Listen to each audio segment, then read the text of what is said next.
Hello, good morning and what's up mga idol. For today's video, andito na naman si Apusaga TV. Meron na naman experiment mga loads. Yan yung gulay pala mga loads na binili ko. Yan, mayroon tayong kadyus. Yan, sitaw. Mayroong alugbate. Mayroon din po na tawag dito, yan o, kalabasa. Tara mga idol, samahan nyo ako mga idol. Good morning pala sa lahat dyan. Magluluto ulit tayo. Yan na pala mga idol yung gulay natin, hinugasan natin yan. Yan pala yung lalahok natin. Siyempre isa lang mga idol o kalahati lang kasi mag-isa lang naman ako. Bali sa alaga ko yung iba mga loads. Bali yan na pala yung kadyos mga idol, diyan ko na nilagay. Ayan na pala mga loads. So lagyan natin ng kunting bagoong yan mga idol. Bagoong lang mga loads, saka may isda. Siyempre ito yung iba mga idol, naka-prepare na rin po yan.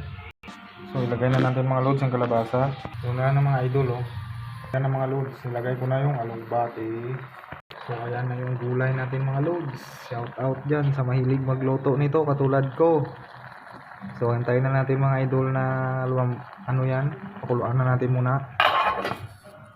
Balian na pala mga idol yung niluluto natin mga idol. Apat na klaseng gulay yan. Halo ko niya is pritong isda. Yan na mga loads. So malapit na yung maluto mga loads. So yun na nga mga loads. Luto na mga loads. So hanggang dito na lang. Thank you for watching and shout out sa lahat ng followers ko.